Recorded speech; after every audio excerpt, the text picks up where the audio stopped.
at fantasticsams.com. Follow the leader. KBLA Talk 1580. Follow the leader. Be sure to follow us on Instagram at KBLA 1580. Follow the leader. Are you ready? The station leading the way with exclusive interviews, Follow the leader. stimulating conversation, and intellectual discourse that empowers, enlightens, and informs. Follow the leader. Follow the leader at KBLA 1580. We've got a lot to talk about. Keep following the leader. Follow the leader. Follow the leader. Follow the leader. Follow the leader. I'm Zoe Williams, the voice of reason. If your relationship is in trouble, I'm the dude to call. Has your soulmate become your cellmate? Does black love still exist? What are your bedroom turnoffs? Fantasies and fetishes. Financial infidelity. I'm dating a fat person. Are they worth the wait? Trust me, this gonna be crazy. How about the heavy stuff? The child wasn't his, and he still had to pay child support. It's a very heated topic. How was that right? Mama's baby, daddy's maybe. I just have so many questions I want to ask you. I just like to kiss it. There's something wrong with that. Damn. He told me he had a vasectomy. I'm pregnant. Betrayal has been committed. Hit you with the bad pipes routine. How does he maintain his humposity? He likes it when it pinches my nip. Why can't you open up, brother? I'm a karate man. Karate man rules on the inside. They don't show their weaknesses. Yeah. How do you write women so well? Zoe Williams, Reason and accountability. the voice of reason. I know that many of you have felt emotionally and relationally beat up by religious narcissists, and I'm going to address that theme here today. And I specifically want to talk with you about how religious narcissists will gaslight the daylights out of you. Now, before we get all the way into that, I want to kind of pull back and put a perspective on this. Let's keep in mind that narcissists operate with a lot of what I refer to as imperative thinking. And we go back to the dictionary and we remind ourselves that when something is imperative, it's very directive, very command-oriented, do this, don't do that. And we have the imperative words in our vocabulary: have to, must, can't, should, supposed to, ought to, got to, need to, had better. That's the imperative mindset. And as a result, narcissists are drawn towards all sorts of themes and systems that will foster that imperative way of thinking. Whether it's in the way that they manage themselves in businesses or organizations, there's a great deal of imperative inside of politics. Here's the way it has to be. According to me, it can't be any other way. Many times narcissists will approach parenting or family relations with that imperative mindset. And then, of course, we can go straight into religious organizations, and that becomes a breeding ground for imperative thinkers. It's like, oh, well, actually here we have the ultimate authority figure, God. And so God to them stands for everything that is imperative. You must, you've got to, you have to, you're supposed to. And as a result, narcissistic individuals will look at religious themes through that kind of lens. Now, as a matter of personal disclosure, I grew up in a Christian tradition. I'm currently a member of an Episcopal church. I'm very comfortable in trying to seek out questions like, why are we here? And what is the meaning of love? And what are we to do with the problem of evil or suffering or pain? And I like going into that kind of dimension. And so I don't want to be somebody that bashes the whole notion of religiosity and spirituality. I think that it has its place. One of the things, though, that we can say is that when narcissists ponder questions like that and they enter into the realm of religiosity, they want to have such a strong sense of certainty that they leave little room for divergence or mystery or complexity. Again, speaking personally, one of the things I found in my decades, in my own personal spiritual journey, the more I know, the more I realize how much I don't know. And as I age, I actually am more and more comfortable with mystery and with saying, sometimes what we think may be the ultimate absolute truth may catch us off guard, and there can always be something that comes along that puts a different spin on the way that we think about things. I'm okay with that. But narcissists, when they come to religiosity, they like to use two of their favorite words as they relate to what it means to be religious. And those two favorite words are, I know. And as they have this notion that says, I know, that becomes the beginning point of them gaslighting you. Now, in their mind, as narcissists approach religious themes, they have it in their thought that says, look, I already have this thing figured out.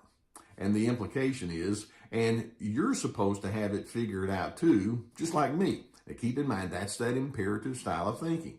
There's a certain way it's supposed to be. I have the formula. I'm in the club. You need to get in that inside that formula, and you can be in the club with me as well. And then part of the gaslighting then starts from the notion that says, if you have differing perspectives, well, then you're going to drop out of favor, as opposed to saying, well, tell me about your differing perspectives. No, there's a fixed way that it's supposed to be, and you can't differ, at least not too much. And if you do differ, you need to eventually find your way back to the right path of thinking. In their narcissism, these individuals. Man, Dr. C don't be playing. But if a spiritual narcissist raise a child, do you know a child is taking in all of that? All of what? The signs of a spiritual narcissist. They act superior, holier than thou. Let me tell you something about God. First off, let me tell you something about man. Human beings, we are all utensils in God's kitchen drawer. I might be a butter knife. You might be a spoon. My sister might be a fork. So maybe God uses one of us to express himself through. That still don't stop you from being a kitchen utensil. You gonna get dirty and put in the dishwasher and back in the drawer with us. Come on. So many people think because God gives them a bigger piece of his mystery, of its mystery, that they are somehow better than the people who are going to go through the same process that everybody else is going to go through. You're going to live, you're going to die, and hopefully if you did right by God and others, you're going to be okay. There is no place in spirituality for you to think you're better than somebody else. Do you understand what I'm saying? I don't care what the circumstances are. So that's a sign. They act superior, right? If God got you teaching his flock, what makes you? A shepherd doesn't have an identity without a flock. It is the flock, and it is the flock itself that gives the shepherd his identity. It is the care that the shepherd places on the flock that shows if he's a good shepherd or not. Do you understand? Just like most narcissists, spiritual narcissists lack empathy. A spiritual narcissist may not act outwardly nice. A spiritual narcissist may act outwardly nice, but their behavior shows they aren't impacted by how others feel. They will use religion or spirituality as a manipulative tool. Rather than keep their spiritual practice to themselves, a spiritual narcissist weaponizes it to control or harm others. They may shame, humiliate, or use their spiritual knowledge to exert power over others. You trying to tell me there are no pastors that are as bad as Diddy? Is that what you're trying to say? We can apply all of these things to Diddy, can't we? Can't we? Using people, manipulating people, huh? That pastor don't like to be criticized. There was a time in my 20s I used to go battle pastors. I had like 600 verses memorized of the Bible, and I used to go battle them. I would look for contradictions in the Bible, and I would go battle them. I had easily 400 or 500 verses of the Quran memorized. I would just go battle. And you know what I used to run into pastors? You know what they used to say to me? Listen, now's not the time, because I would go on Sunday. Be like, well, now is not the time, young brother. My office hours on Wednesday. You don't want to get showed up in front of the peoples. You can't criticize a pastor, just like some pastors. There are some pastors that'll sit your tail down and wear you out. I mean, I didn't mean it that way. I mean, they'll sit you down and show you the book. You understand? You understand what I'm saying? There are some good pastors out there. I'm not saying they're all bad, but there are some pastors that are indeed narcissistic and will not stand up to the criticism. Right? They got validation-seeking behavior. They use toxic positivity and lack of responsibility. A spiritual narcissist is happy to take credit for good actions, but likely won't own up to negative ones. Additionally, they'll encourage you to only focus on the positive elements of any situation and may accuse you of being a negative person or not a true believer if you're experiencing something terrible that you just can't shake off. This is real stuff. That's why I say, who raised you? It's all coming down to who raised you.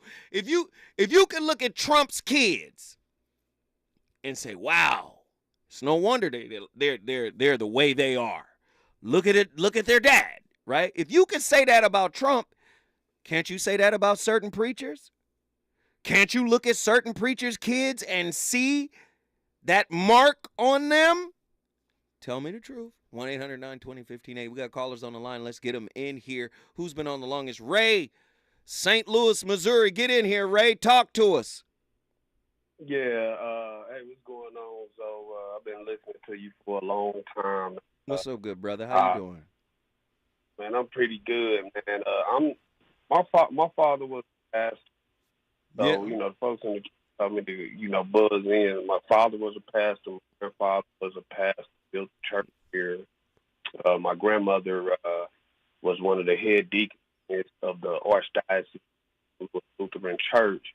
Hey, Ray, Ray, 1 second, brother. You breaking up just a little bit. Are you on speakerphone?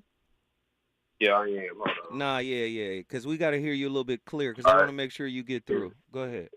Okay, is that better? Yeah, that's much better, brother. Go ahead.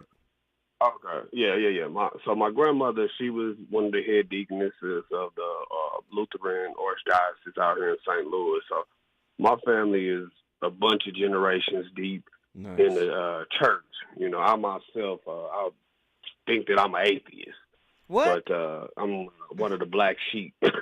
Okay. All right. Why atheist after all of that?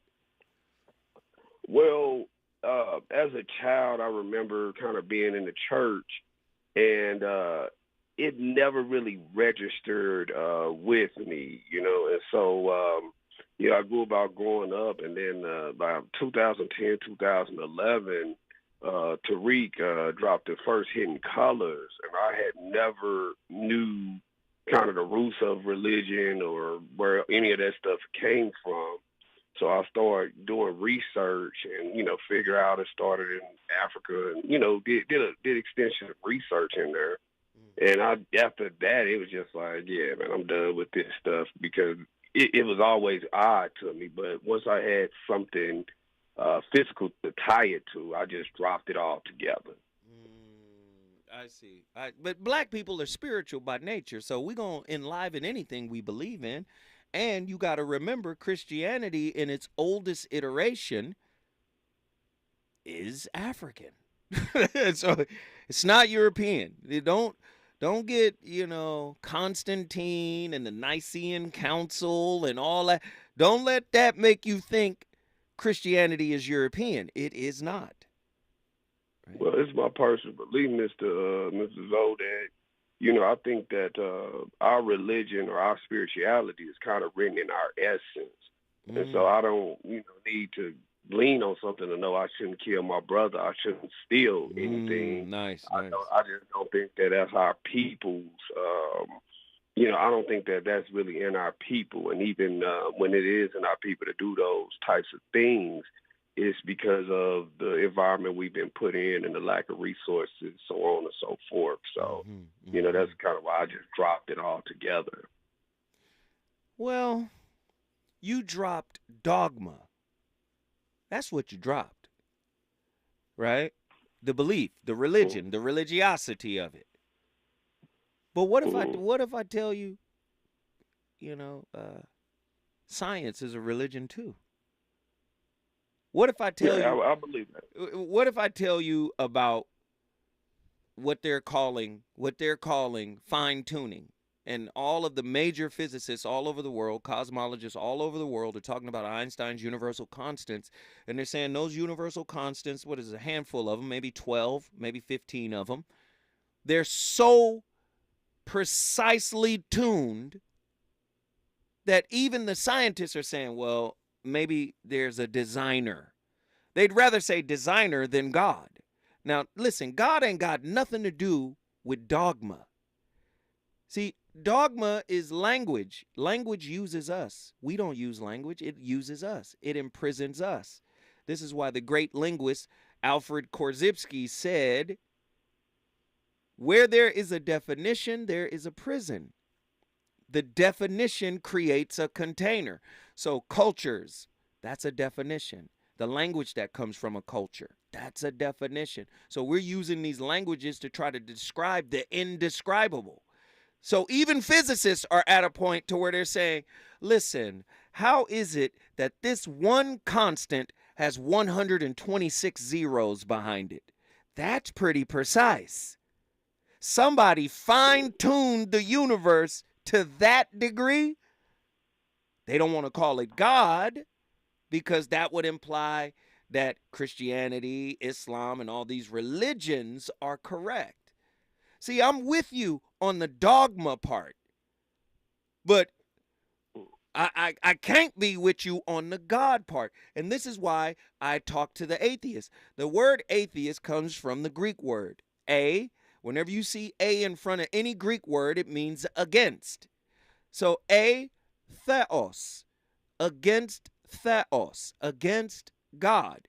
Well, if the name is against God, you can't disprove or prove God no more than the Christian can.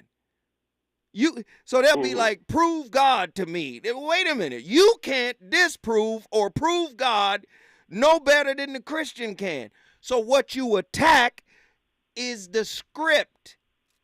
I'll give the atheist the script. You can have the script. It's flawed. Man touched it. Now show me how God doesn't exist. Do you see? Mr. Zoe, when you know, like I say, I studied you for a long time, about 10 years ago. And for me, when we start getting into the spiritual element of it, a lot of stay with me, brother. Stay with me, Ray, because I want to talk to you. Hold tight. We got to come forward. When we come forward, we going back to St. Louis. We on fire tonight. Reasons. The reasons that we're here, the reasons that we fear, our feelings won't disappear. You're listening to the Voice of Reason with Zoe Williams on KBLA Talk 1580. Climate is king. At KBLA Talk 1580, we believe that caring for the community means caring about the climate. You might have heard that we announced a pretty bold 12-month, $2 million campaign to do 4 things. Increase climate literacy, turn up the volume on communities of color in the climate conversation, connect everyday people with the resources they need to survive and thrive, and highlight frontline climate justice crusaders of color throughout this year. KBLA Talk 1580 will be bringing you insightful interviews on all of our shows to help raise your climate IQ. Each quarter this year, we will also be hosting free climate events in various communities throughout the city with food, fun, and forward-thinking conversations. Thanks to partners like LADWP, Metro, Caltrans, the Sierra Club, the California Community Foundation, the California Endowment, AQMD, MWD, and more. You'll also be hearing more about a couple of national town halls broadcasting live from Los Angeles, to which you will be invited. And we'll be rolling out a robust social media campaign on all our platforms, as well as an outdoor media campaign, all designed to educate, enlighten, and empower you in our fight for climate justice. We want cleaner air. Caring about the community means caring about the climate. At KBLA Talk 1580, we believe that we really can change the world if we care enough. Linking social justice and climate justice all year long. We're unapologetically progressive. KBLA Talk 1580. KBLA Talk 1580. We've got a lot to talk about. KBLA reminds you that when we fight, we win, and we don't black down. LA Community Action Network, or LA CAN, was formed in 1999 when 25 residents of downtown LA came together and acknowledged the problems that existed in their community and made a commitment to do something about those problems, to stand together, organize, and become a force in the community that demands change. Civil rights and preventing the criminalization of poverty are their core projects. In addition, they take on women's rights, the human right to housing, and healthy food access. LA CAN also has projects focused on economic development, civic participation, voter engagement, and community media. While downtown LA remains their home base, with a particular emphasis on the Skid Row community, in 2007, they expanded their housing and healthy food access work into South Central Los Angeles. LA CAN believes that power for low-income people and people of color is achieved through a large, active, and well-informed member base that utilizes a multitude of methods to advance their messages and goals. If you'd like to join the Los Angeles Community Action Network and organize people to fight back against oppression, please visit cangress.org. That's cangress.org. This is a community call to action from KBLA Talk 1580. You know you want some more. It's the voice of reason with Zoe Williams on KBLA Talk 1580.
How do you confront a toxic leader in a toxic church or organization?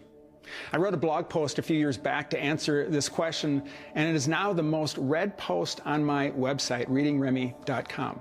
In fact, the popularity of this post is the reason that I wrote the book, Broken Trust, a practical guide to identify and recover from toxic faith, toxic church, and spiritual abuse.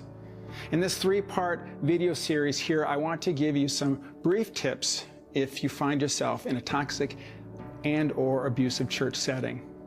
You know, I'm sad to say that there are many toxic leaders and pastors and toxic churches and organizations in the world today. Thousands of people are being hurt by them. It's so contrary to what people and organizations are called by God to do. So, is there something we can do about this? Do we have any responsibility to confront the problem that we see? Let me start by defining what it means to be a toxic leader with the help of Tom Rainer. He has quantified 14 symptoms of a toxic leader, and I want to highlight 9 of these symptoms for you and see if you can identify any of these in the leader or leadership of your organization. So, number 1, the leader manipulates people to promote their personal agenda. Number 2, the leader dodges, deflects, or rejects criticism. 3, the leader consistently rationalizes and minimizes their negative behavior. Number 4, the leader intimidates people with their biblical and persuasive arguments. 5, the leader twists scripture to support his or her claims. Number 6, the leader turns criticism back on the person who confronts them, shutting down their concerns. Number 7, the leader shields himself or herself from critics and marginalizes them. Number 8, the leader insists on their agenda despite the concerns of others. And number 9, the leader justifies their agenda by saying that God told them. It always amazes me how a toxic leader with these traits can get into power and stay there. I mean, how does that? Wow, this is heavy. What if that's your mother? What if your mother's a pastor and she's like that? What if that's your father? What if that's somebody who raised you and they are like that? Gosh, let's get our brother Ray back in here. Ray from St. Louis, Missouri. Get in here, man. What are your thoughts, your final thoughts on this topic? You always quote J. Krishnamurti, and one thing I always remember you saying, that was a quote of his, is that it's no measure of health to be well adjusted to a sick society. That's right, brother. That's right. A lot of times we use the religion, or religion is used as a crutch to help us cope with this sick society that we are in. But I don't think that us as a people, we're in that point where we need a crutch anymore. You know, we just need to look at what we're facing. So, you know, those will kind of be some of my closing thoughts. Oh, I love that, though. I love that. Be aware. Be self-aware. Be present. I like all of that. I agree with you, but that still doesn't invalidate the existence of source. But I'm with you, Ray. Great points, man. And guess what? You brought St. Louis, Missouri in the building, and you more than welcome to tap in here anytime you get ready. If you want to bring your city in the building, all you got to do is call me. 1-800-920-1580. Let me get my brother Reggie from Austin, Texas. Reggie! What's up, man? You already know. We've been on one tonight, so you already know. Absolutely. Yeah. Man, it's amazing the lengths we go simply to avoid admitting what we don't know. Keep going. There are a lot of things in religion, a lot of things in spirituality, and those two aren't the same. Religion isn't spirituality. It's totally different. But there are a lot of things that we just don't know. And while we're waiting to figure out some things or have some things revealed, we'll end up looking awkward. And to deal with that awkwardness, we'll have this narcissism that comes on. So it makes it look like we got everything together, and we just really don't. But to say, I don't know, and I believe this or that, but I don't know it, makes us look weak. And nobody wants to look weak. Nobody wants to look human. But all of us are really trying to figure this stuff out. We're just trying to deal with life on life's terms. That includes the preacher. That includes his family or her family. That includes all of us. And preachers aren't seen as human until we fall or when we die. Wait, Reggie, I need you to stay. I need you to stay with me, brother, because I'm gonna need your insight on this. Because you already cooking. When we come forward back to Austin, Texas, my brother Reggie gonna finish all of that.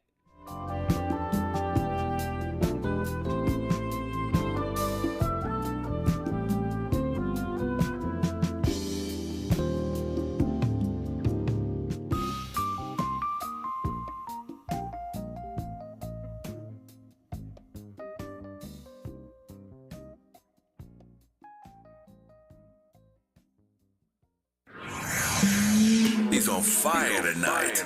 It's the Voice of Reason with Zoe Williams, exclusively on KBLA Talk 1580. I'm Amber Payton. Here's the latest on the Black Information Network. Baltimore Mayor Brandon Scott unveiled a $4.1 billion budget for fiscal year 2025, with $3.4 billion for operating expenses and $654 million for capital investments. The budget focuses on education, violence prevention, and addressing vacant properties while closing a budget gap by cutting vacant city positions. Mayor Scott, who is Black, is monitoring the Key Bridge collapse's potential impact on the city's finances. Subway crime in New York City is down. There was a big spike in subway crime in January, but it went down in February, and now Mayor Eric Adams, who was black, says there's a 24% drop in subway crime for March. The state and city made a number of moves to try and address subway safety over the last couple of months, including adding law enforcement personnel in the system. The NYPD just deployed 800 additional officers to go after fare beaters, who officials say are often the ones committing subway crimes. That's the latest. I'm Amber Payton on your home for 24/7 News, the Black Information Network. Why settle for ordinary when you can have extraordinary hair? Visit your local SoCal FS Cut and Color Salon today and let their team of expert stylists pamper you with affordable luxury. Get a free shampoo with every cut. Book your appointment today at fantasticsams.com. Follow the leader. KBLA Talk 1580. Follow the leader. Be sure to follow us on Instagram at KBLA 1580. Follow the leader. Are you ready? The station leading the way with exclusive interviews, Follow the leader. stimulating conversation, and intellectual discourse that empowers, enlightens, and informs. Follow the leader. Follow the leader at KBLA 1580. We've got a lot to talk about. Keep following the leader. Follow the leader. Follow the leader. Follow the leader. Follow the leader. Hey LA, be an eco-friendly hero. Join LADWP's Power Savers program and use your smart thermostat to help ease strain on the electric grid during peak electric demand. You'll save electricity while you lower your bill. Plus, as a power saver, you can get up to $185 in prepaid gift cards. Don't have a smart thermostat? No problem. Shop and sign up at ladwp.com/Power Savers program. That's ladwp.com/Power Savers program.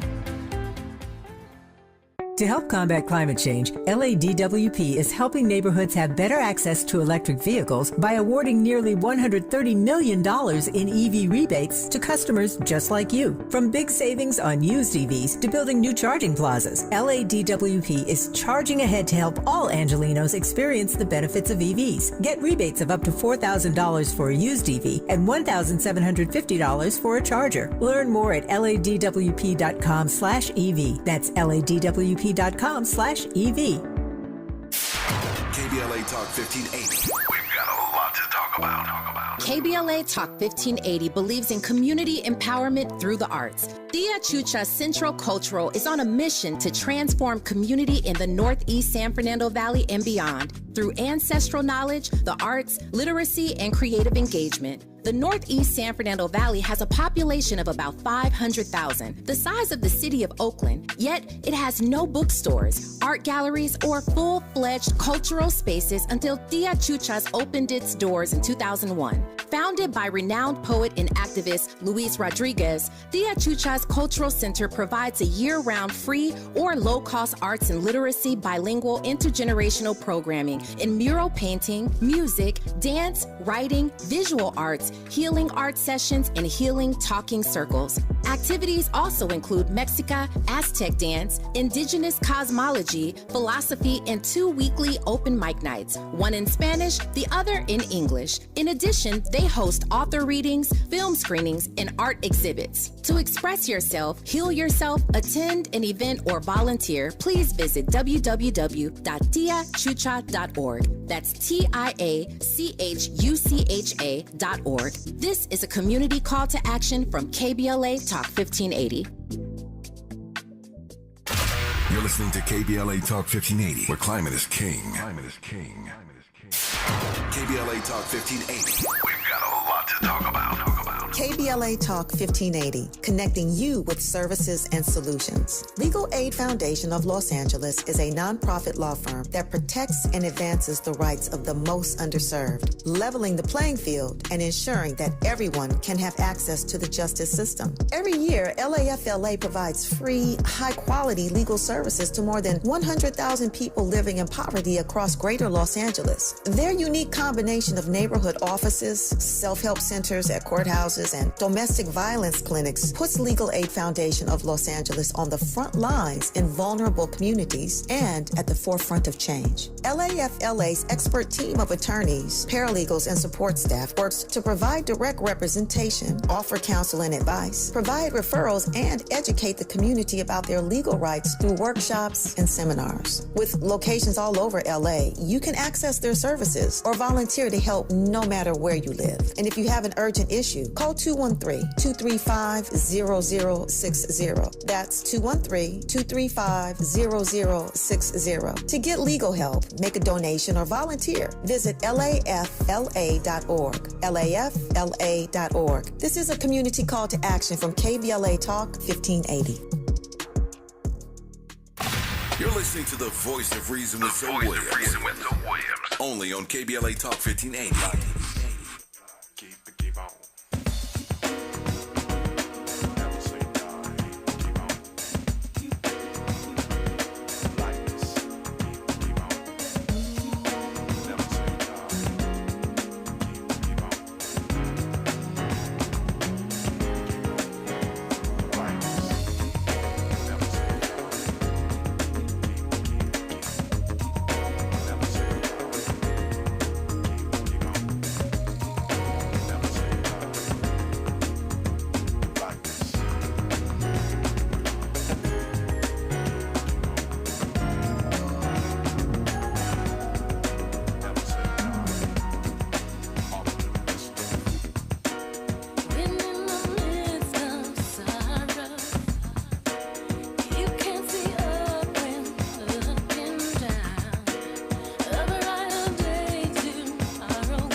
Hey everybody, I'm Mark from ApplyGodsWord.com, a place where we apply the Bible to real life. And in this episode, I'm going to give you 3 signs that may show that your pastor really is the problem.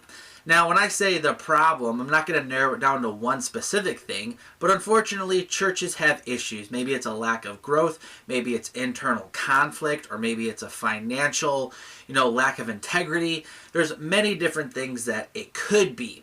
Now, the first caution I want to give in this video is that you should give your pastor the benefit of the doubt. I don't know your pastor, and I don't know the hearts of any pastor.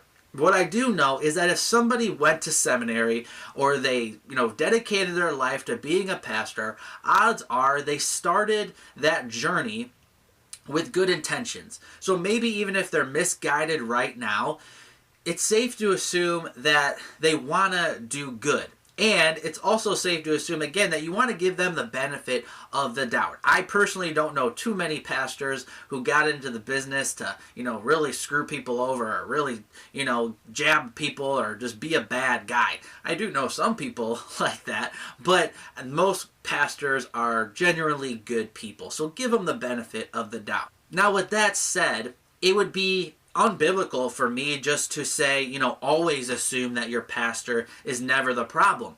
I say that because Jesus himself said that we need to be alert of false prophets. For example, in Matthew 7, it says, "Watch out for false prophets. They come to you in sheep's clothing, but inwardly they are ferocious wolves.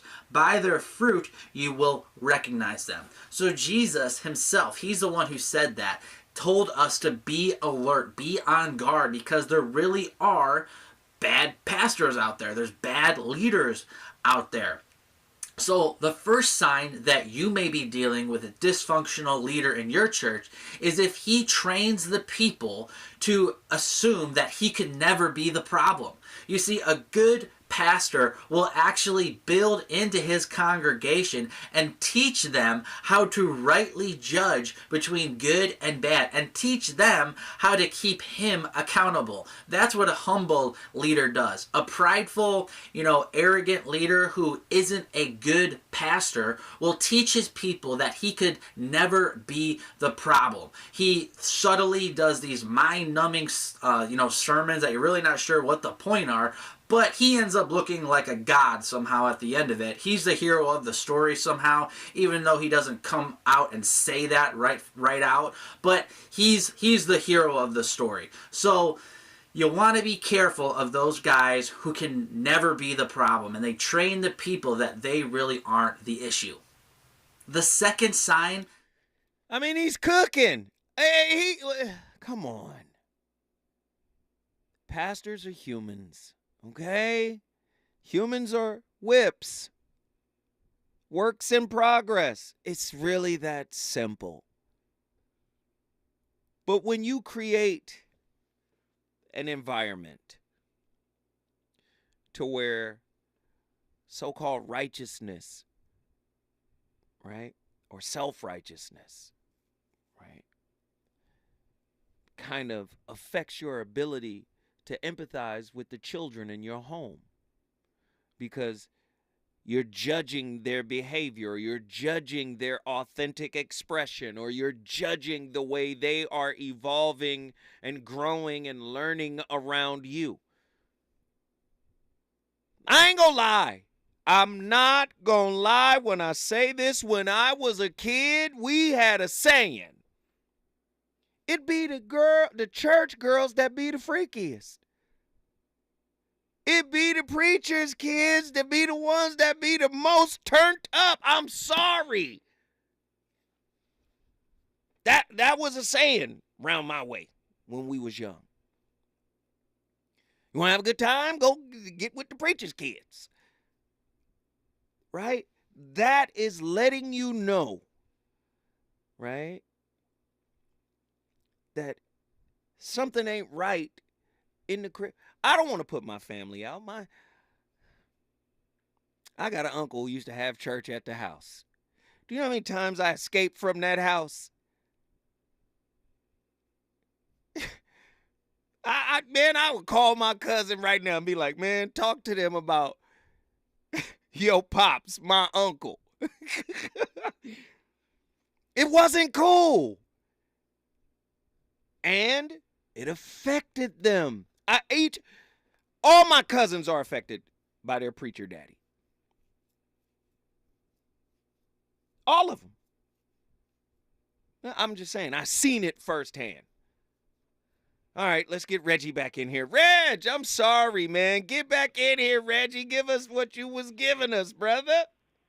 Man, I was just saying that it's a shame that the holy people, pastors, imams, any leader can be anything except human. And I think the loss of humanity is really reflective of the fall of society.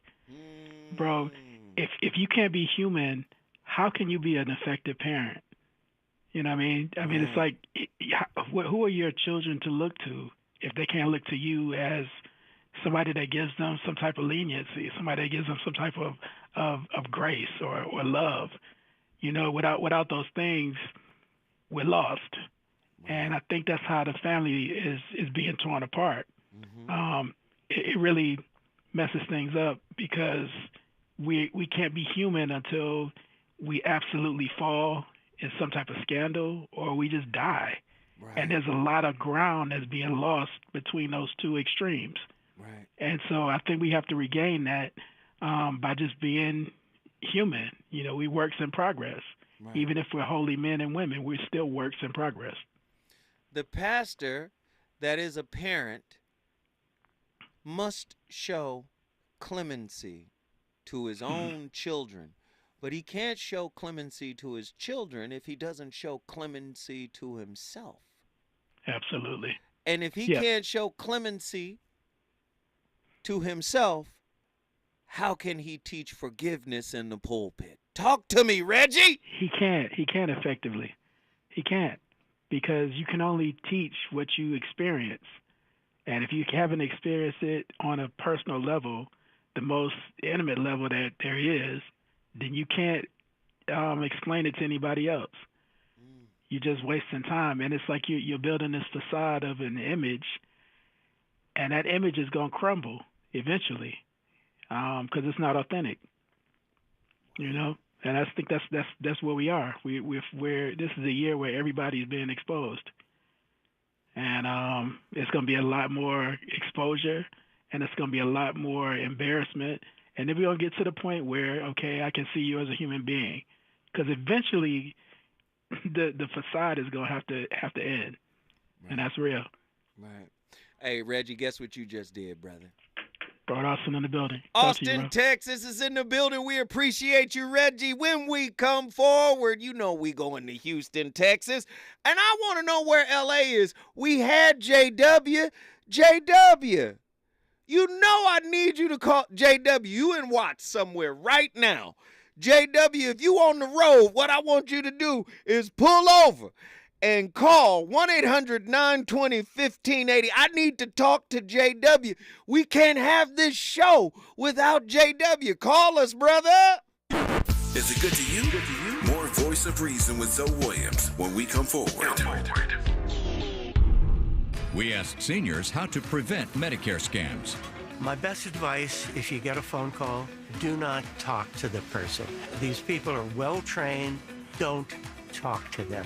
They don't know me. They're just trying to scam me. Don't be fooled. Hang up. Just hang up. Never give out your Medicare number. They're going to get your number to put in a false claim. If I get a call from someone, I don't pick up the phone. And should I pick up the phone and they ask for information, then I hang up. How do you detect Medicare fraud? Just like I check my credit card statements, I check my Medicare statements monthly. Scammers can get a hold of your number, order medical devices through your account, and you're not even going to know about it if you don't look at your statement. Check your statement every month. If you get your statement and you see something that you know you did not have done, you report it. Call your senior Medicare Patrol. To report Medicare fraud, call the Senior Medicare Patrol at 855-613-7080. Substance use disorder and addiction is so isolating. And so, as a Black woman in recovery, hope must be loud. It grows louder when you ask for help and you're vulnerable. It is the thread that lets you know that no matter what happens, you will be okay. When we learn the power of hope, recovery is possible. Find out how at startwithhope.com. Brought to you by the National Council for Mental Wellbeing, Shatterproof, and the Ad Council. Around here, we don't believe in victimhood. We believe in raising our voices, amplifying Black voices in the climate conversation. We're KBLA Talk 1580. Heard the catchphrase that's sweeping the nation? Jackson Hugh, yeah. People are saying Jackson Hugh, yeah, to Jackson Hewitt because they love saving money on tax prep. Do you love saving money? Then switch to Jackson Hewitt today and pay less than last year. Thousands of people have already made the switch. Why haven't you? Stop waiting and start filing. You won't get a better deal or a better catchphrase. All together now. Jackson Hugh, yeah! Proof of prior year payment required when filing. New clients only at participating locations through April 7th. Terms at jacksonhewitt.com. KBLA Talk 1580. We've got a lot to talk about. KBLA Talk 1580 believes in community empowerment. LA's 99 neighborhood councils form the grassroots level of the Los Angeles city government. The system was created to connect LA's diverse communities to City Hall. While neighborhood council board members are volunteers, they are also public officials elected to office by the members of their community. Neighborhood councils advocate on issues like homelessness, housing, land use, emergency preparedness, public safety, parks, transportation, and sustainability. They also provide local expertise on the delivery of city services to their various communities. Neighborhood councils are open to participation by anyone who is a part of the fabric of daily life in said community. This includes those who live, work, or own property or a business. If you are interested in stepping up to join your local neighborhood council, visit www.empowerla.org. That's empowerla.org. It's time to think globally, but act locally. This is a community call to action from KBLA Talk 1580. You know you want some more. It's the Voice of Reason with Zoe Williams on KBLA Talk 1580.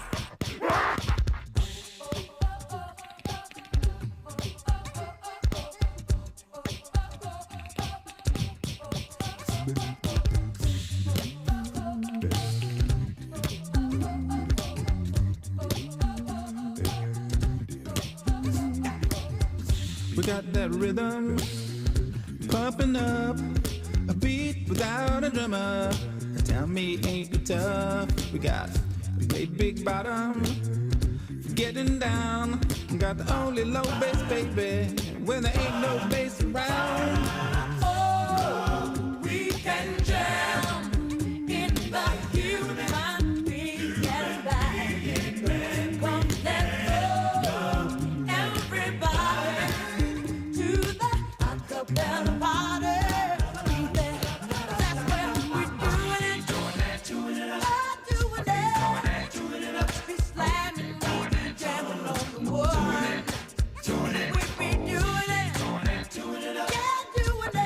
Hey, listen. Quincy Jones. Come on. The name of the record is We Be Doing It. And just let it play in the back for a little bit. No instruments. Take Six, Saida Garrett, Sarah Vaughan, Bobby McFerrin. No music. All voices is, yes, it's called the Human Being Band. This is in homage to Reggie. He said humanity is dying. Come on. Come on, Quincy, tell him that it ain't dead yet. To the acapella party.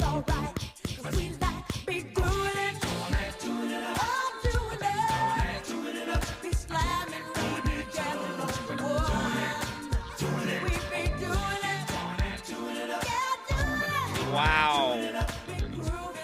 My playlist is my co-host, Sarah Vaughan, Al Jarreau, Ella Fitzgerald. Oh, that's crazy. Ladies and gentlemen, the VOR is always on fire. Let me get my final callers in here. Woo. Oh, now Andy is turned up. He loved this song. And now Andy like, oh, this is the playlist worthy. Exactly. Let's get Attila from Houston, Texas in here. Attila, what are your thoughts on tonight's topic? Uncle Joe. Okay, so real quick. So L.S. Jefferson made a really good point. She was quoting the honor thy father, thy mother thing. Mm-hmm. So one thing I want to address with that, there is a second part that we like to ignore, which is provoke not your children to wrath. So in reference to the PKs, right, my theory on this is that if their growth is stunted, like Truemonger was saying, then you're stifling their innovation, which means you're stifling their creative energy.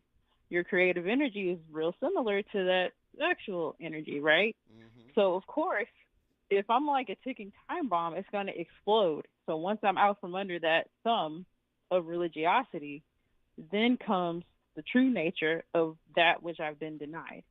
So I'm saying all that to say that I think part of what happens with the PKs is not even just the spiritual abuse as much as it is the stifling. Right? Mm-hmm. So that's it. That's all I got to say. No, I love it. That was heat. I appreciate you. You already know what it is. Attila, you brought Houston, Texas in the building. We appreciate you. If you want to bring your city, you know what to do.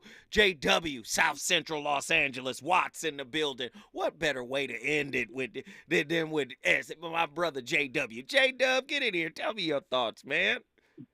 Hey, let's turn it up, man. Like you say, them PT kids, they like to turn it up, and they known for that because they were locked down. They were stifled. They were hindered. They were trapped, in prison by their families and that mindset and that narrow-mindedness and not bearing good fruit. That's what that was. That's control and rulership and all the above, bro. Right. That's real talk. And I will tell on some of my family members, because back in the day, I used to look at my auntie, and I'm like, wow, okay, well, you're a woman preacher from, your daughter, she turned out this way, and then your husband's handpicked, and then I see you really control the whole house. You're the boss.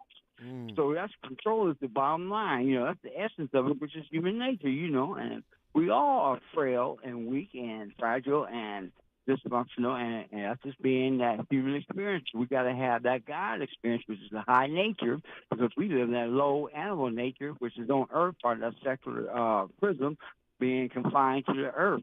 And I can keep on rolling, brother. I know it's already a short time. You got a little time. I appreciate you for respecting the clock. What? I got you. All right, well, you know what? I'm going to talk a little slower then. Okay, real talk. real talk, man. The only way you're going to know a church that's being just and righteous is how it bears good fruit. If it doesn't bear good fruit, then you know that preacher is doing something that's contrary to the Word of God. And if you're not living the fruits of the Spirit, then you're doing something opposite, contrary to what it is. And then, as you made a comment about know your Father, the Jewish Pharisee said, well, I am, I do this, and I heal that, and I did this in the name of God. And Jesus said, I know not you. You're not a child of my father. You're a child of Satan. They said in a different way, use another term, what the point was. But I don't know you because your father is Satan. And Satan was a ruler. Satan was the controller. Satan can do nothing wrong. He was just off that. Human beings were above him and the angels. And Satan felt he had more information, knowledge, power, authority, or whatever than, God. That's why God said, well, you got to go. And he said, you got to go. You got to pack your bags and get on. Hey, J-Dub. Hey, guess where he went? Where'd he go? Right where we are. Right where we are. Right where we are. Hey, you better pay attention. And JW, let me just say this, man. I'm sorry we had you on hold for so long. You disappeared on the screen. I thought you had hung up. I thought we lost you. That's why I hurried up and called back when I heard what you said. But you know what? Humanity will never die, bro. Because people like you and me and other people, we're going to keep it alive, man. We're going to never die. Thank you, brother. You got transition, man. Thank you, brother. Hey, you brought South Central Los Angeles in the building. I appreciate everybody for chiming in on this topic. And listen, nobody is trying to come across as 100% correct. Again, even the pastors, man, we gotta extend pastors grace who are parents, pastors who are parents. At the end of the day, I think it's unrealistic to say, and I know what the scripture says about, you judge a person by their fruit or whatever. But I think it's unrealistic to put this expectation on a pastor to say you got to produce a great harvest or you're unworthy of the position of what you are. That's an absolute. And I believe even pastors need grace from that absolute. Because they are human beings and they are works in progress. And when you hear psychologists and therapists all say the same thing, man, healing is a lifelong process. You never get to a point where you stop healing. Just hope that you're in the presence of a pastor for his parishioners and for his children, that he is actively involved in his healing, because a toxic pastor can create toxic parishioners and can create toxic progeny. And, we got to date them. We got to meet them and we got to get judged by them. We don't know what type of attachment style, that kind of, righteous, do this and do that. You don't know what kind of attachment style may come out of that. And this is why this was such a great conversation. We started it. It's up to you to finish it. Even our pastors are works in progress. We appreciate everybody for tapping in. I'll see y'all tomorrow with another classic VOR slapper.